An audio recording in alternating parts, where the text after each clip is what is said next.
자, 두 번째 시간은 자, 스데반의 설교입니다. 자, 스데반의 설교. 자, 스데반의 이제 설교 부분을 하는데요. 아주 이렇게 오늘 딱 하면 스데반의 설교를 딱딱딱딱 알게 됩니다. 이렇게 이렇게 딱 요약을 했거든요. 자, 스데반의 설교 이야기를 먼저 한번 보는데요. 이제 스데반은 이제 공회에 잡혀가게 되죠. 우리 아까 6장이 나왔죠. 공회에 잡혀가게 되죠. 공회에 잡혀가는 게 성전을 이제 나사렛 예수가 아까 진짜 내가 기억력이 딸리네요. 자, 6장에 보시면 자, 자, 우리 14절에 나사렛 예수가 이곳을 헐고 또 모세가 우리에게 전해준 규례를 고치겠다 함. 이것을 이제 가지고 얘가 우리가 중요시 여기는 하나님이 계신 성전을 모독했다라는 것과 자기들이 믿고 있는 자기들이 하나님이 주신 율법을 모함했다라는 걸 가지고 이제 고발을 한 거죠. 그랬더니 이제 스데반이 이 7장에서 그 부분에 고발한 부분을 자기 변호와 함께 복음을 전하게 됩니다. 그래서 스데반의 설교는요, 어떻게 시작되면 상당히 길거든요. 상당히 깁니다. 스데반의 설교가 7장 1절부터 60절까지 그러니까 상당히 긴데요. 왜 기냐? 초반에 이스라엘 역사에 대해서 이야기하거든요. 아브라함부터 시작해서 요셉 이야기까지 쭉 이제 얘기를 합니다. 모세까지 쭉 가긴 하는데, 자, 이스라엘 역사를 통해서 복음을 먼저 전합니다. 자, 두 번째, 구원의 연속성과 완성에 대해서 이렇게 이제 설교를 이제 진행하게 되는데요. 그것이 무엇이냐? 이 역사 가운데 하나님이 보호를 해주셨는데, 그러니까 하나님이 약속을 하셨죠. 이 구약에서는 하나님의 언약, 약속이 엄청 중요하거든요. 뭐냐? 하나님이 일방적으로 너희를 구원하겠다, 너희를 보호해주겠다. 특히 이제 아브라함에게 너에게 복을 주겠다라고 하나님이 일방적으로 약속을 하신 거거든요. 그래서 이제 창세기 15장에 보면 이제 횃불로 이제 그 제단을 쌓고 횃불로 이제 쪼개진 이제 그 짐승들 이제 뭐 거기서 뭐 새를 쪼개지 않아서 뭐 이제 뭐 애굽에 뭐 벌 받았다 뭐 그거는 좀 너무 이렇게 와전된 거고요. 다음에 기회 되면 하면 될 텐데 이제 거기를 이제 지나가게 되는데요. 그때 하나님이 횃불로 이제 변하셔서 횃불 혼자만 지나가거든요. 근데 그 고대에 그 언약식은 어떤 언약식이냐면 제단을 쌓고 거기에 이제 짐승을 두 개로 나눕니다. 그러면 그 나눈 사이를 언약을 하는 사람들, 약속하는 두 사람, 뭐 저랑 우리 성도님이 누 한 분이 약속을 했다. 약속을 했다. 그러면 우리 이거 행하자. 이거 하자. 그러면 우리가 언약식을 하자. 그러면 이제 두 개의 이제 쪼개진 이제 짐승 사이로 걸어가요. 두 사람이 같이. 그 의미는 뭐냐면 너가 둘 중에 한 명이라도 이 약속을 어기면 어떻게 된다? 이 짐승처럼 쪼개지게 된다는 거예요. 죽게 된다는 거죠. 근데 15장에서 하나님이 아브라함에게 다시 한 번 더 복을 주겠다. 너의 자손들을 지켜주겠다. 뭐 하늘의 별처럼 많게 해주겠다. 뭐 여러 가지 이제 하나님이 주신 그 아브라함에게 그 언약을 행하는 것을 하나님 혼자 지나가시는 거죠. 그것이 무엇이냐? 하나님이 일방적으로 아브라함에게 약속하신 거예요. 그래서 아브라함이 어떻게 하든 저렇게 하든 하나님의 약속은 변하지 않는데 결국은 아브라함은 그 하나님의 은혜와 그 하나님의 보호하심 아래 상당히 변화가 되죠. 완전히 변화가 되죠. 하나님의 말씀에 절도 복종을 하고 순종을 하며 결국은 믿음의 사람이 되는데 그게 이제 창세기 22장에 이삭을 번제 바치는 내용에서 그것이 이제 드러나게 되는 것입니다. 그래서 이 아브라함 때부터 행해지신 하나님의 구원의 약속이 계속 이루어졌다라는 거예요. 이스라엘 백성들이 하나님 버리셔도 하나님은 계속 그들을 붙들고 가셨고 그들을 다시 회개시키고 다시 하나님의 언약의 안에 다시 들어오게 하려고 보낸 자들이 누구죠? 선지자들이라는 거죠. 그 선지자들을 어떻게 했다? 그들을 거절했다는 거예요. 그리고 결국 누구도 거절했다? 직접 내려오신 예수님 또한 거절했다. 이거 뒤에 할 거예요. 이렇게 가는 내용으로 구원의 연속성과 완성에 대해서 하나님의 보낸 자를 거절했다. 선지자도 거절하고 모세도 거절하고 그다음 예수님까지 거절했다. 두 번째, 내가 율법을 안 지킨 것이 아니라 너희가 율법을 안 지켰다. 특히 너희 조상들부터 지금까지. 그러니까 이제 우상 숭배에 대해서 이야기를 합니다. 세 번째, 아까 성전에 대해서 나왔죠. 예수님이 이제 성전을 이제 헐고 그것을 완성하신다고 말씀하시죠. 근데 그 예수님이 그 성전에 대한 그들의 절대적인 진리가 있었습니다.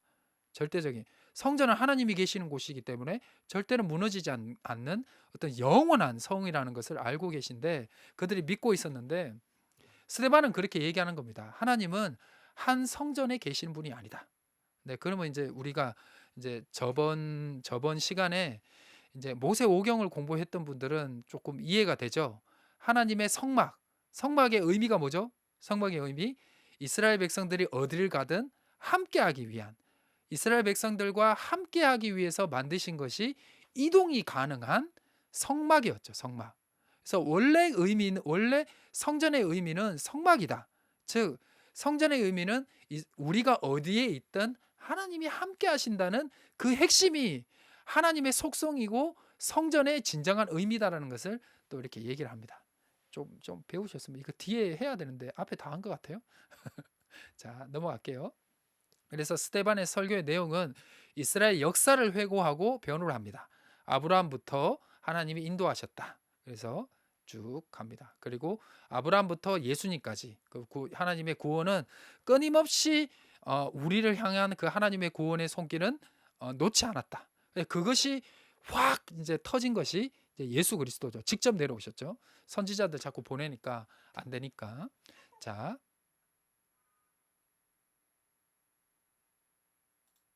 네. 잠깐 뭐 응답이 와서요.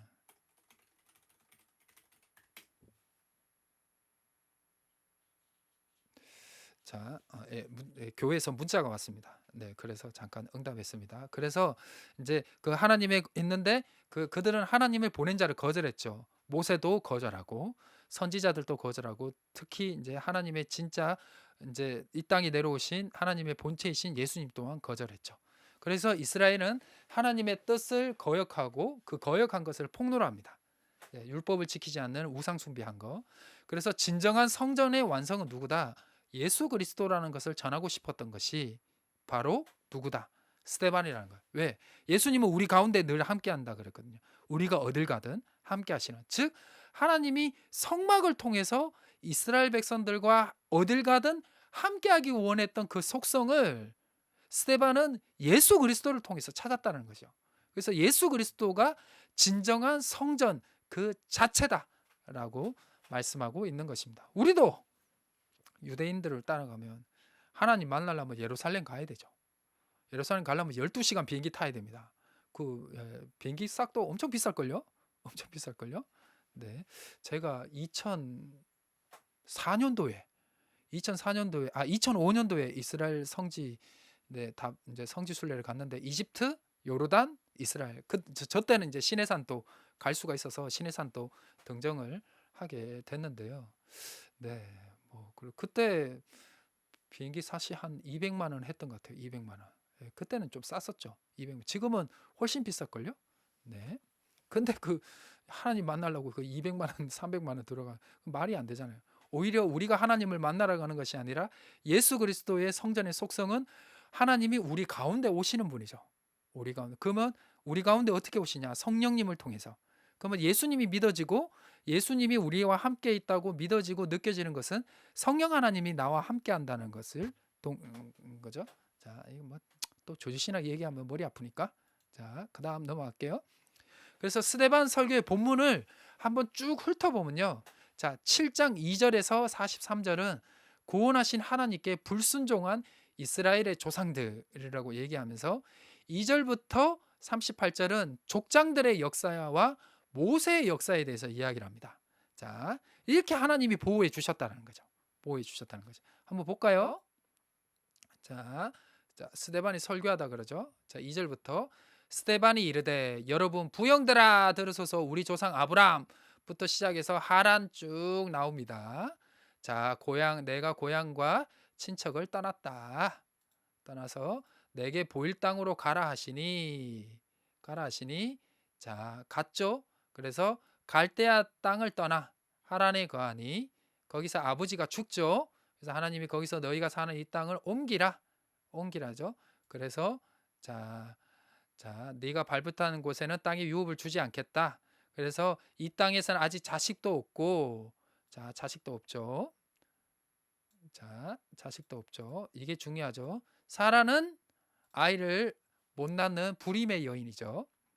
하나님이 또 이르시되 그 후손이 다른 땅에서 나그네가 되리니 그 땅의 종들로 400년 동안, 이게 창세기 15장이 나온 내용이죠. 아까 제가 얘기했던.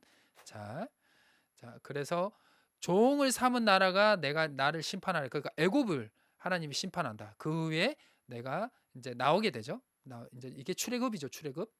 그러니까 스데반이 완전히 지금 요약을 하고 있는 거예요. 모세 오경을. 할례 언약 해서, 그래서 이삭을 낳고 야곱을 낳고 12조상을 낳고, 그리고 이제 요셉. 요셉식의 애굽 팔았는 것도 나오죠. 모든 환란을 견디고 또 흉년도 나오죠. 역사 이야기 계속 나오는 거예요.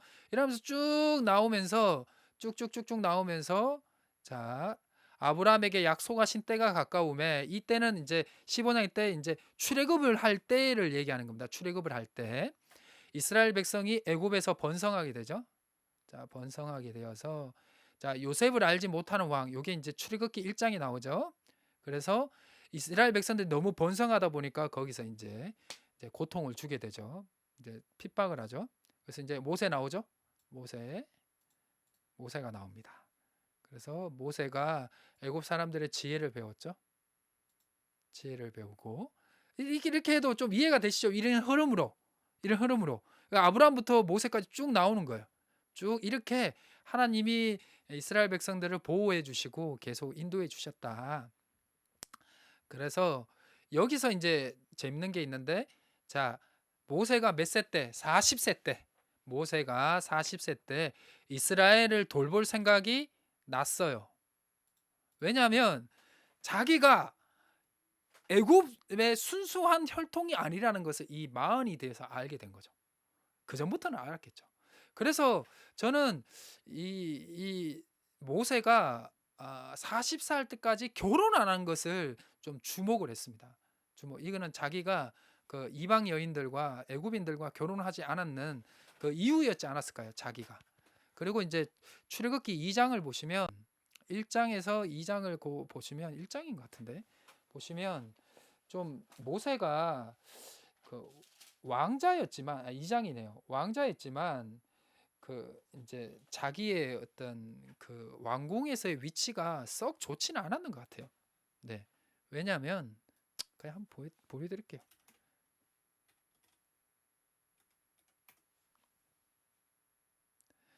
바로가 이 일을 듣고, 이 일을 들었는 거는 뭐죠? 모세가 사람 죽인 거죠. 모세를 죽이고자 찾았어요. 아니, 바로가 자기 병사들 몇 명 죽인 게 왕자인데, 왕자. 그 모세가요, 상당히 어떤 입지가 그렇게 좋지는 않았던 것 같아요. 그래서 모세가 바로의 낯을 피해서 도망을 갑니다. 그래서 모세는 그러니까 이거 먼저 돌아가고요. 모세는 자기 동족들에게도 버림을 받고요. 그리고 왕궁에서의 왕의 위치도 버림받는, 정말로 완전 패배적인 마음으로 그 땅을 도망간 겁니다. 근데 하나님이 그런 상처받은 그 모세를 이렇게 세우시고 위대한 지도자로 만든 것. 그렇기 때문에 모세가 대단한 것이 아니라 하나님이 대단한 것이고, 각 시대마다 모세 같은 사람을 하나님이 이렇게 세우신다고 말씀하셨죠. 네, 그거를 확인하시면 됩니다. 이렇게 너무 이렇게 지식적으로 가면 좀 딱딱하니까요. 그래서 이제 쳐 죽였는데, 이것을 통해서 형제들이 하나님께서 자기를 통해서 구원해 줄 것을 깨달을 거라고 생각을 했어요. 그러니까 모세는, 스데반의 설교를 따르면 모세는 벌써 마흔이 됐을 때 힘과 무력으로 어떤 독립운동을, 그러니까 이렇게 이제 그들을, 자기 백성들을 구하려고 했던 것 같아요. 근데 그게 실패로 돌아가죠. 왜? 자기 동족의 배신으로 실패로 돌아가게 됩니다. 그래서 자, 동물을 해친 사람이 모세를 밀어뜨려 이르되 누가 너 관리를 우리에 세웠느냐? 너가 어제 애굽 사람을 죽인 같이 또 나를 죽이려느냐? 아, 도와줬는데 뭐 살인은 나쁜 거지만 도와줬는데, 그래서 이 말을 듣고 이제 도주를 하죠. 근데 이제 아까 출애굽기에 봤을 때 바로가 모세를 잡으려고 했기 때문에 모세가 이제 도망을 간 것입니다. 네. 원래 이게 모세는 애굽식, 이집트식 이름이거든요. 모세가 네, 이제 이집트식 이름이 뭐냐면 낫다라는 뜻입니다. 낫다. 근데 이제 이게 히브리식으로 되면서 이제 건져내다라는 걸로 의미가 들어갔는데, 그래서 뭐 투투모세, 이 모세가 들어가. 람세스도 그 세스에 이 모세가 들어갑니다. 네, 람이 낳은 이제 이제 이제 그 아들이다. 람세스, 투투모세. 네, 뭐 투투의 신이 낳나? 뭐 그런 거 다 그런 겁니다. 자, 그렇게 이제 되는 겁니다. 그래, 앞으로 다시 넘어올게요. 그래서 38절까지 모세의 역사에 대해서 나오고요. 그다음 39절에서 43절은 어떻게 하나님을 거역했는지가 나옵니다. 자, 39절. 자, 39절. 자, 39절. 자.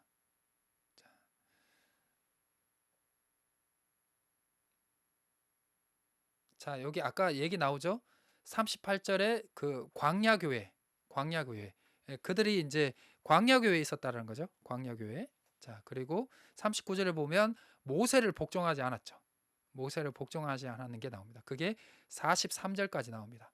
그리고 우상 앞에 뭘 했죠? 제사 있죠? 우상 앞에 제사하고 그게 43절까지. 그리고 여기 너희가 계속 몰록의 장막, 레반의 별 이렇게 우상 숭배를 하게 돼서 결국은 바벨론 포로기로 이제 접어들게 되었다라고 하는 겁니다. 자, 여기까지. 자, 여기까지가 자, 7장 2절에서 43절. 자, 하나님이 구원하신 하나님께 불순종한 이스라엘 조상들의 내용입니다. 그래서 43절까지 이 역사를 쭉 다루면서 뭘 하냐? 우리 하나님이 이렇게 도와주고 모세를 이렇게 세웠는데 너희가 모세의 말도 거역하고 이후에 이제 가나안 땅에 이제 정착했어도 하나님을 거역하면서 우상을 섬겨서 결국 하나님의 벌을 받아서 바벨론 포로기로 가게 됐지 않느냐라고 이제 이야기를 하는 겁니다. 그리고 두 번째 7장 44절에서 50절에서 성덕 모독에 대한 설교를 하게 되는데요. 하나님은 성전을 초월하게 계신 분이다라고 이제 이야기가 그 부분입니다.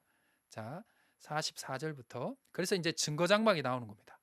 증거장막, 성막은 아까도 얘기했지만 하나님이 이스라엘 백성들과 어딜 가든 함께하는 그 증거죠. 그래서 쭉쭉쭉쭉쭉 내려가고 자, 48절에 솔로몬. 자, 솔로몬 열왕기 상 8장이 나오죠. 8장이면 9장입니까? 9장인가? 자, 거기 보면 하나님이 솔로몬 또 얘기해요. 하나님이 우리가 지은 이 성전에 계실 정도로 작은 분이 아니다라고 고백을 하거든요. 고백을 하는데요.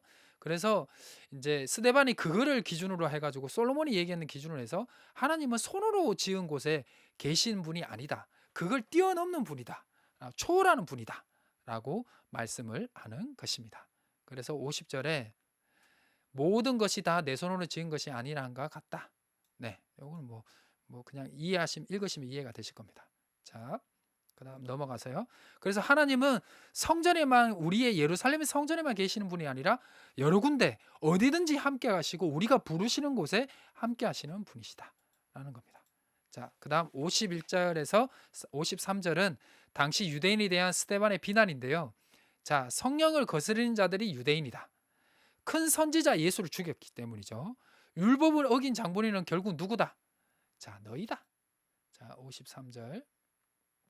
자, 52절에 자, 선지자들 중에 누구를 박해하지 않았느냐? 다 박해했고 결국은 그 그를 죽였다. 예고한 자. 그를 죽였다. 누구죠? 예수님. 의인이 오시라고 예고하는 자들, 그러니까 의인이 오시리라고 예고한 자들, 그 이제 예수님을 죽인 거죠. 예수님을 죽였다. 자, 그래서 이제 천사가 전한 율법을 받고도 지키지 않았다. 자, 너희는 법을 지키지 않았다라고 말씀하는 것입니다. 자, 그래서 너희가 큰 선지자 예수를 죽였고 율법을 어긴 장본인은 진짜 너희다라고. 그래서 역사 이야기하면서 너희가 하나님의 말씀을 거절했고 또 성전도 하나님이 한 곳에 계시는 분이 아니라 원래는 증거의 장막의 이유를 떠서 하나님은 어디든지 계시는 분이다. 그리고 너희가 예수를 죽였다라는 부분으로 스데반의 설교가 이렇게 정리가 된다라고 보시면 되겠습니다. 자, 그래서 스데반 설교, 하나님을 보낸 자를 거절. 아브라함과 요셉, 이스라엘 애굽에 갈 때까지 하나님이 돌보셨는데 모세가 40세 때 이스라엘을 무력으로 구원하려고 했으나 실패를 했고요. 80세 때 이제 완전 상처받고 살인자였던, 그렇게 패배자였던 하나님이 모세를 부르셔서 그를 이제 구원을 하시죠. 그렇지만 그 모세의 인도를 거절하고 모세를 통해서 주신 하나님의 말씀을 불순종을 하죠. 그리고 이스라엘은 이후에도 하나님을 보낸 선지자들을 계속 거절을 하게 됩니다. 그리고 이제 스데반은 하나님의 보낸 자를 거절하면서 결국 누구도 거절하죠. 예수님까지 거절하면서 예수님을 죽였고, 진짜 율법을 거절한 사람은 내가 아니라 너희다라고 합니다. 자, 그래서 스데반 설교 중에 아까 하나님의 계신 장소, 광야 생활 때 하나님은 증거 장막에 거했다. 아까 했죠. 그래서 원래 하나님은 특정 장소에 계신 분이 아니라 진짜 하나님은 자기 백성들이 있는 곳에 언제나 함께하는 곳이죠. 그래서 48절에 49절을 보면 인간의 손으로 만든 곳에 하나님이 계시지 않는다. 그걸 이제 뛰어넘는 거죠. 성전에 당연히 계시죠. 그보다 더 큰 개념이다라고 얘기를 지금 이제 대변하는 거죠. 하나님의 거처를 절대화할 수 없다라는 것이 이 스데반의 설교의 핵심이죠. 그래서 예수님이 성전을 대신하는 진정한 참 성전이다. 그래서 이제 요한복음이 4장에 그 이제 수가성 여인이죠. 이제 수가성 여인을 통해서 이제 하나님이 수가성 여인이 질문을 하죠. 우리 조상들이 세운 사마리아의 성전에 하나님이 계십니까? 아니면 유대인들이 강력하게 주장하는 예루살렘의 성전에 하나님이 계십니까? 그랬더니 예수님이 여기도 아니고 저기도 아니고 하나님은 예배하는 자를 찾는다. 자기를 간절히 찾는 자를 찾는다. 그래서 예수님이 말씀하시는 게 뭐죠? 장소가 아니라 너희가 어떤 장소에 있든 나를 찾는 그 시간과 공간이 바로 예배의 장소가 된다라고 말씀하는 것이 요한복음 4장의 핵심이죠. 그래서 하나님은 영이시기 때문에 시간과 공간을 초월하시는 분이라는 것이 여기에서 영을 얘기하는 겁니다. 하나님은 영이시니 이제 요한복음 4장 24절 예배하는 자가 영과 진리로 예배할지니라. 영과 진리로 예배한다는 것은 내가 어느 자리에 있든 하나님이 나를 찾고 있다. 그것을 믿는 자. 그곳이 바로 성전이 되고 하나님이 계시는 곳이 된다라는 것입니다. 자, 어렵지 않죠? 자, 하나님이 성전 대신 참전전. 그래서 현재의 성전, 그 당시 때 유대인들이 절대화했던 예루살렘의 성전은 절대화하는 것은 틀렸다. 틀렸다. 그 성전은 결국 무너질 것이고 진정한 성전인 예수를 믿어라라는 거죠. 예수님 믿어라. 시간이 많이 갔네요. 그래서 스데반 설교를 정리를 하면요. 율법을 어긴 자는 스데반이 아니라 너희다. 광야의 성막이 백성들과 함께 하시는 하나님의 증거이다. 이제 광야의 이제 성막이 하나님이 백성들과 함께 하시는 그 증거죠. 그 증거. 네, 아니시면 그 제가 올려놓는 레위기 강좌를 보시면 좀 더 자세히 설명이 되어 있고 몇 월 달인지 모르겠습니다. 수요 예배 때 네, 하나님을 만나는 방법 뭐 이래가지고 제가 설교도 한 번 더 했습니다. 자, 인간이 만든 성전에는 하나님을 딱 그 안에 속박할 수는 없다. 네. 그다음 예수님이 그 성전의 원래 역할을 완성했죠. 예수님이 진짜 성전의 역할을 완성한 게 뭐냐면 예수님이요 자기를 필요로 하는 자들을 찾아갔습니다. 이것이 성전의 의미입니다. 성전의 의미. 그렇기 때문에 예루살렘의 성전에서만 예배하는 것이 아니라 우리가 각자의 교회에서 예배를 드릴 수 있는 것입니다. 그러면 집에서도 예배 드려야 되지 않냐? 집에서 예배 드리세요. 근데 잘 안 되잖아요. 그래서 칼뱅이 기독교 강요에서 교회란 신자들의 어머니다. 우리 목사님도 설교를 하셨죠. 어머니가 먹여주고 재워주고 돌봐주고 하는 것처럼 교회에서 우리 성도들이 돌봄을 받고 먹임을 받고 말씀을 받고 기도도 받고 하면서 믿음이 성장하고 또 자기가 또 새신자들인지 힘든 자들을 기도해 주고 먹여 주는 그런 교회 그게 이제 신앙 공동체죠. 그 이제 건물. 그렇기 때문에 혼자서도 할 수는 있습니다. 근데 안 돼 잘. 안 되기 때문에 최소한의 예루살렘의 성전이 아닌 우리 이 땅에서 우리가 신앙생활 할 수 있는 최소한으로 이제 우리가 해야 될 게 성전에서 예배를 드리는 거, 교회에서 예배 드리는 겁니다. 이거는 다음에 또 뭐 계속하면 잔소리 같으니까요. 예수님이 그 성전의 원래 역할을 완성했죠. 예. 그래서 우리가 성전을 볼 때마다 우리 교회를 볼 때마다 교회를 십자가를 볼 때마다 어떠한 이미지를 그리셔야 되면요. 상상을 하셔야 되냐면 그래. 예수님이 우리 가운데 계셔. 그래. 예수님이 나를 먼저 찾고 계셔. 그 마음으로 예배하시길 바랍니다.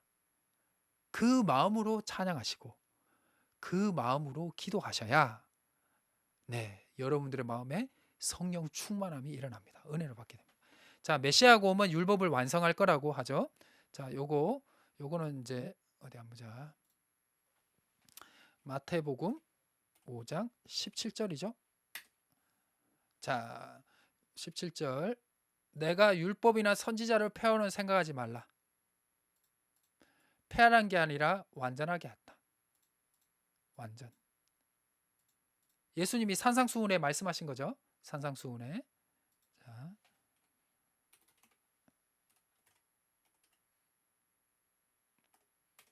네, 산상수훈에서 말씀하신 겁니다. 자, 또 하겠어요? 시간 다 돼서 빨리 해야 돼요. 스데반 순교. 자, 설교 이후에 공회 사람들이 스데반을 죽이려고 합니다. 이제 순교. 자, 어디냐? 자, 순교하다. 자, 여기죠. 자, 이건 녹화를 해야 되기 때문에 다시 하겠습니다. 녹화해야 되기 때문에. 자, 일단 녹화 중.